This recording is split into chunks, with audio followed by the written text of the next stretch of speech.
The opinions expressed in the following program are not necessarily those of Eastlink TV, its sponsors, or partners.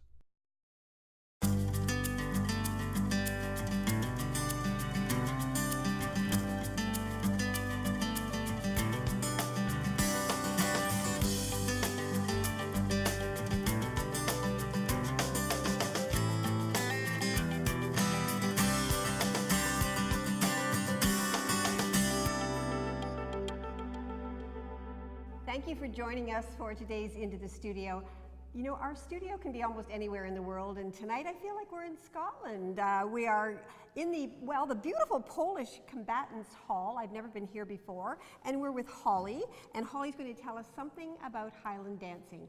Now, honestly, my ancestry is from Scotland, and I really should know more than I do.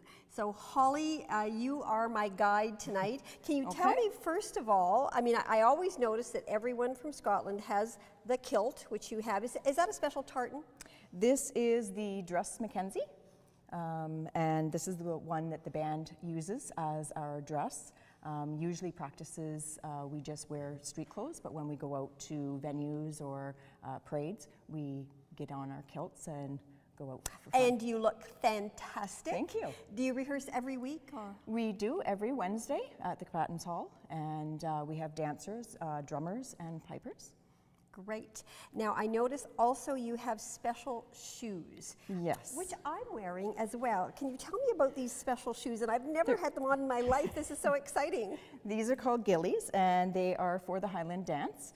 And they just help allow us to be on our toes for the duration of our dances. And they feel, well, it's hard for me to describe how they feel. They feel like lumpy socks. I don't know. Okay. I don't know how to describe them because I just feel everything. Yours are a little tight because they're newer. Mine are worked in, so they actually just feel like I just have a tighter sock on, and they're pretty flexible. So it allows my feet to move when we're dancing. Why is it that you try to stay on your toes? It's just part of the Highland dance that I've been taught, that we're up on our toes. It just allows the body to be in a better position. And also when Highland dance was being done, it was usually the men going off to war. Now that I didn't know. I always think it's the women, but the men were dancing. The men started dancing first, so it was the men going off to war, and they would have to prove that they were ready to fight for the war, and they would be up on their toes doing the different dances. All right, well, let's find out more about endurance and agility and find out a little bit about Scottish dancing. So what do I need to know? I'm going to teach you two moves that were taught to us. I'm not a teacher by any means. However, we're going to do potty baws and high cuts. This is what we call first position. Our feet it's like ballet, isn't almost, it? Yes. First position. Ours are a little different than ballet as we go through the numbers, but yeah, first position. And potty baws, we're just going to step to the side and then front, raise, and raise, and then back. So I noticed you have an arm position. Raise. Yes, this is first position of the arms. First position of the arms, first position of the feet, and then step with my right. Yeah, always so to the right. 1, and in front, 2, just a tap, up, 3, down. And then back. Over, yeah. 2, 3. It's another. So you've I can't touched do it slowly. Yeah, Okay. I can't do it slowly. I almost have to do it fast because I Okay, can't break let's it down so much. Okay. So I'll show you in fast.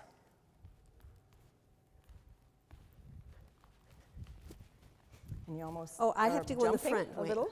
Yeah, it's in front. Okay, like that. And you're almost not like very jumping graceful. over a puddle. So you want a little distance So in in between. the war, when I'm jumping over a puddle, this is what I do. And that is potty baws. That is potty baws. Yeah, and then the next one, we'll start in first position again. And we do high cuts. And this High cut, that sounds tough. High cut, yeah. And this one we're going to use our hands in second position, I do believe. So we're going to actually make little stags or elks Mm-hmm. with our hands. This is their nose and the All right, I've got my elk ready. Okay. Antlers, and they're going to just be a little bit above your head in a relaxed position, not too straight and not bouncy. Okay, and then high cuts are just basically raising your foot up to the middle of your calf. Oh, this is called needing balance. Needing balance, yep. Up, and you're going to hit it, and then you're going to switch. So you're just doing this kind of a motion. Back and forth. Yeah, and with a back hop in and between. Forth with a hop. Yeah, so it looks like this.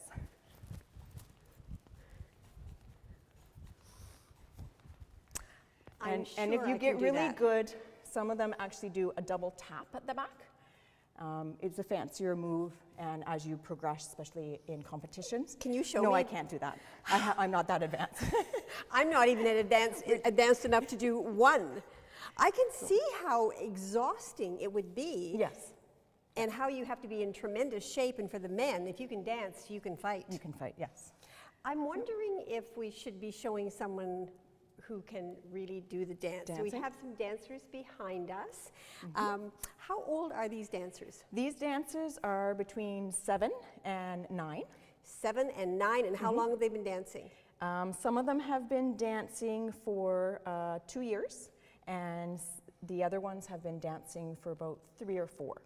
2 years to 3 or 4 years, Yeah. and they've all learned the same dance? They're at different stages. So the younger two are just working on potty bas. They also are starting to do their highland dance, okay, or their fling, sorry. And the other two have mastered the potty bas, the fling, and they're working on their swords. Sounds very experienced to me. I'm wondering if we can show a little bit of that right now. Sure, girls, you want to come up? Now, I don't want to show you up with all my moves, but come on up.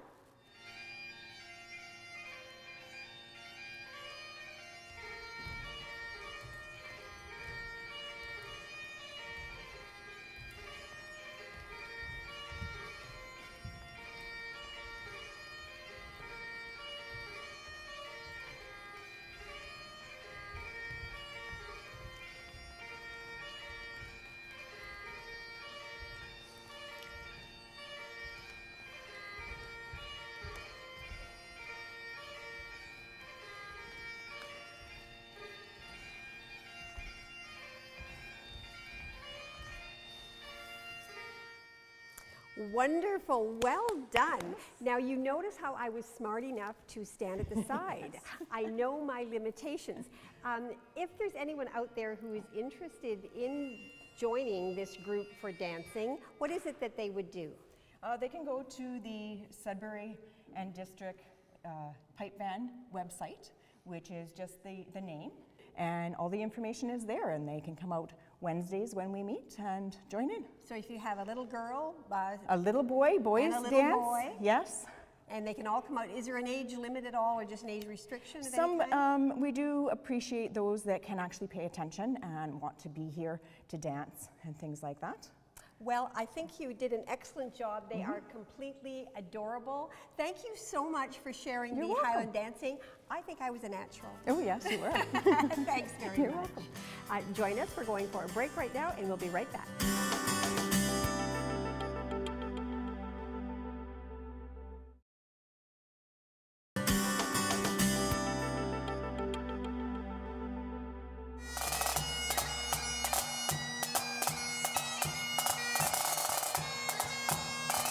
Welcome back, and if you're just joining us, tonight is all about Scotland. Yes, you have missed me doing some Highland dancing that was, well, to die for. You know how good I would have been. But now on to drumming, and we're with Ben. And Ben, thank you for being with us and telling us about drumming.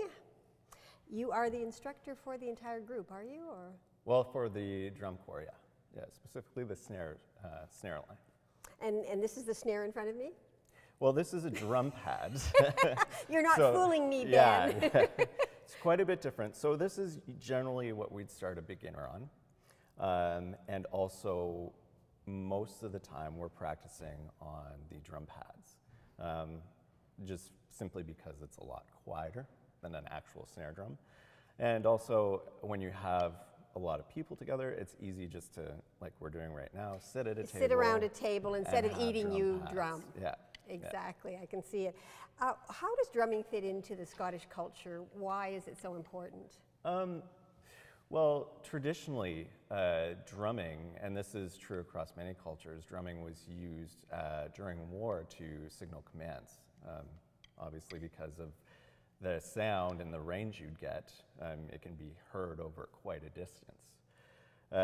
Specifically in a pipe and drum setting, the snare drums specifically really complement what is going on in the bagpipes. So we write our snare scores to really emphasize the tune that's being played on the bagpipe. You know, whenever I see marching bands, I see the two kinds of drums. I see someone doing this large drum, whatever that one is called. So a bass drum, yes. And then I see this kind of drum, and that's what we're doing, is the snare drum. The snare drum, yeah. And I will be ready for a marching band in a few minutes? Yeah, totally. All right, I'm ready. So what do I need to know to be part of your marching drum, or marching band? So what I usually teach beginners, first of all is the grip.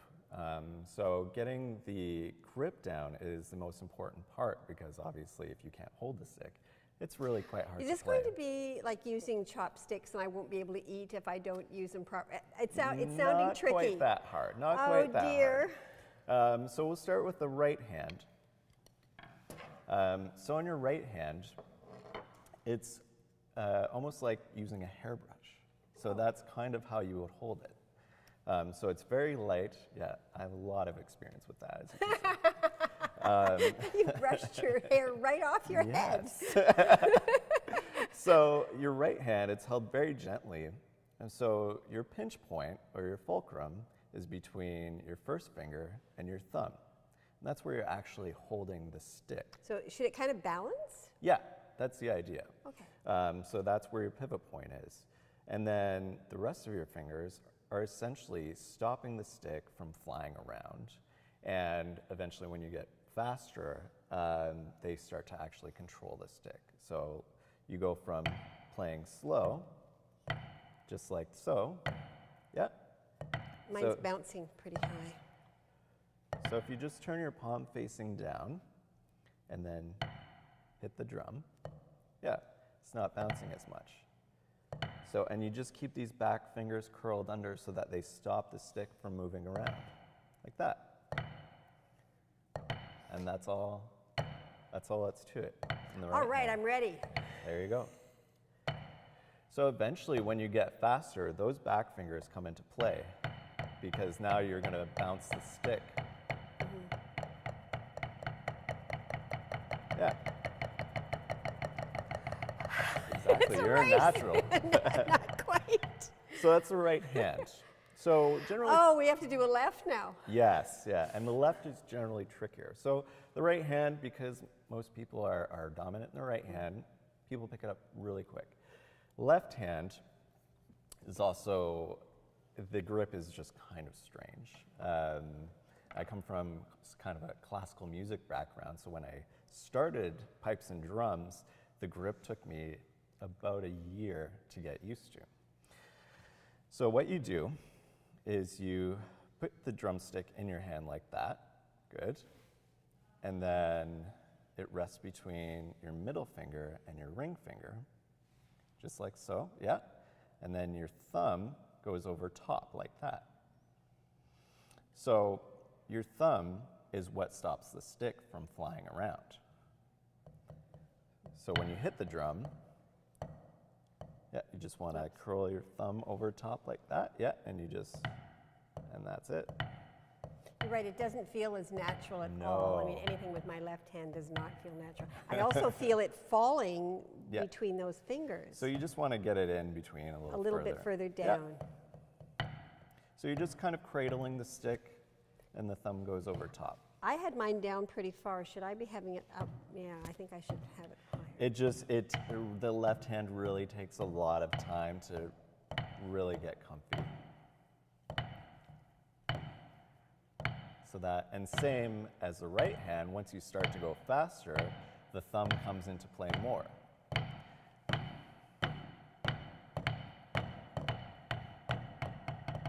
Oh, look at So you. you can see. Look at you. You can see the thumb is actually doing Yes. most of the work as you go faster. It's Yeah, what's my hand bouncing. is wanting to move the whole hand instead Yeah. of the fingers and the thumb. So drumming's kind of neat. As you get faster, you're using fewer or smaller muscles.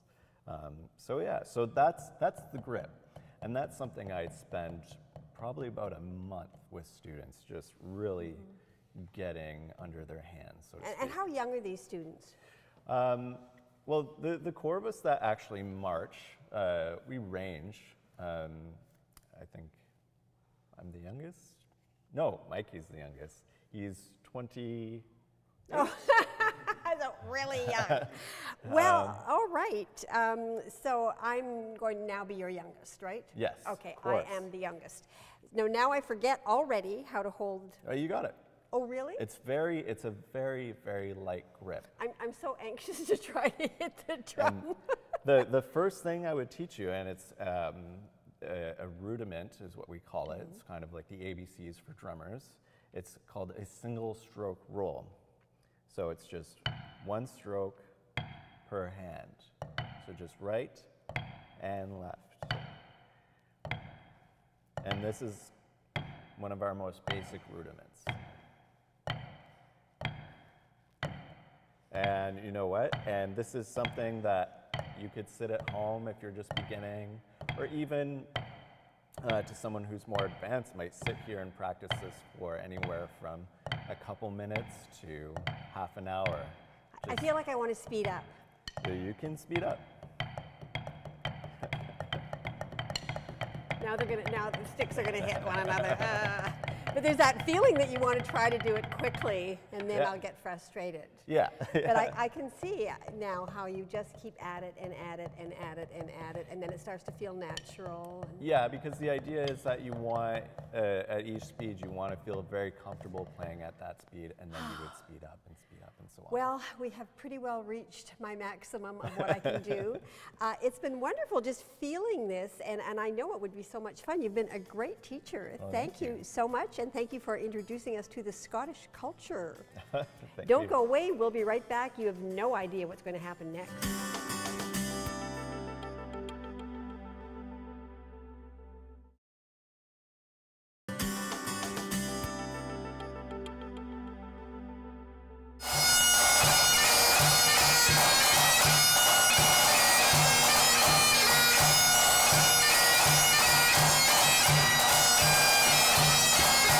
Welcome back to Into the Studio. If you're just joining us, you've been missing a Scottish night. I started out with some amazing dancing, then some incredible drumming, and now I'm ready to, I think, maybe ready to hit the bagpipes. And Paul, you're going to lead me there very gently and slowly, I hope?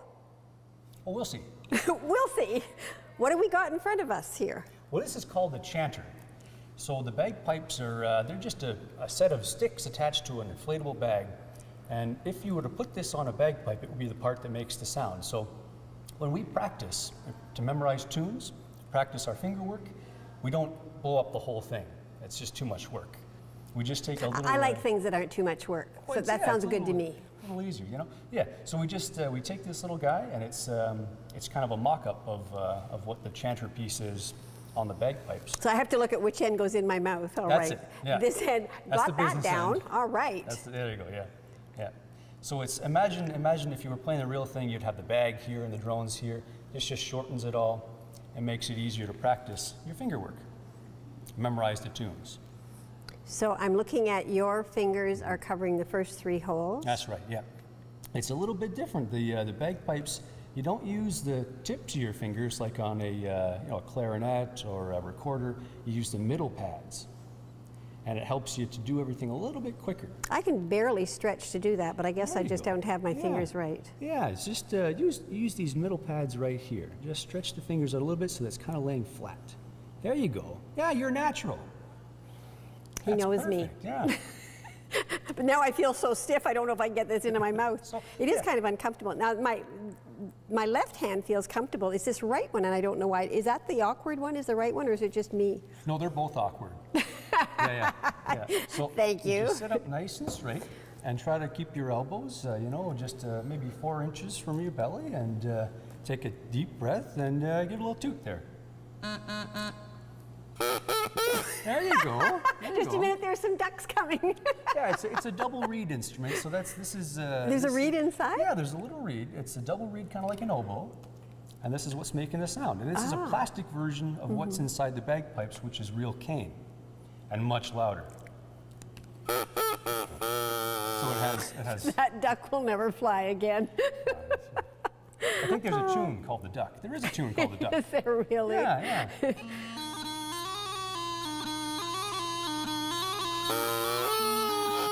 That's the duck. Yeah. You almost got it. No, you had a couple of notes there. You Had did. a couple of notes. Yeah. Is it Is it all the fingers make the notes, or I have to cover these holes to make sure, That's right. That's and right. then no matter what I lift, it should make a sound. It should. Yeah. There is a scale, but we don't have time for that.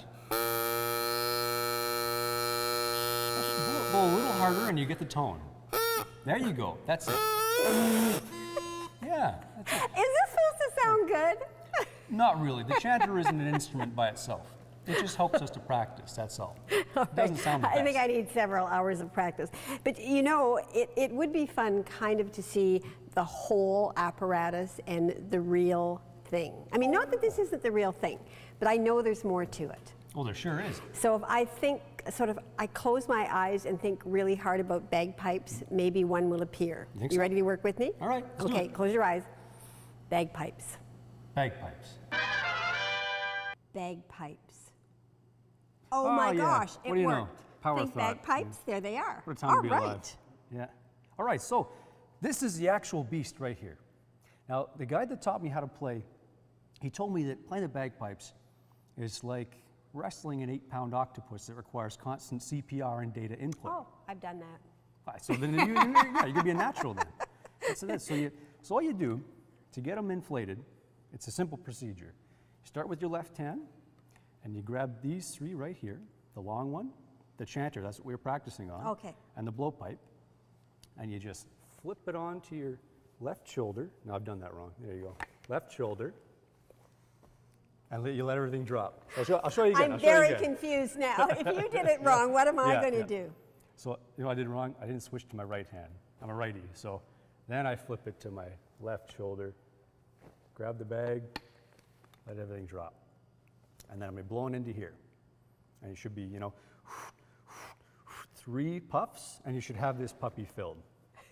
All right? I have the feeling it's not as easy as that. There So you go. right hand, take these 3, put it onto my left shoulder with my arm through. There you go. Take the, I gotta hang on to it first. This is the one I'm going to blow into, That's the one. and then I have to take some big breaths. Yeah. I have a feeling you're going to laugh at me. No, You're give not. it a shot. Okay. Give it a shot. So I just blow into it. That's all. That's Okay. it. 3 breaths. Yeah.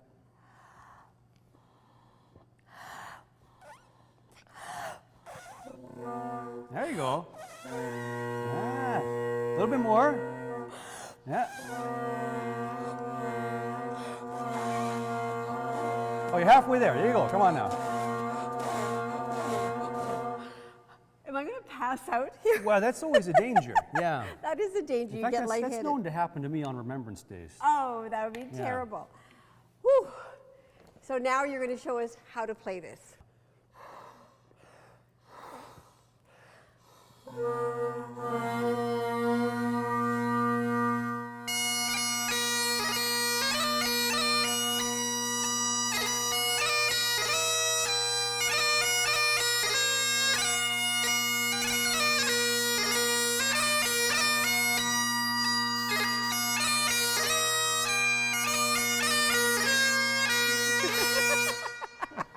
You made me want to dance.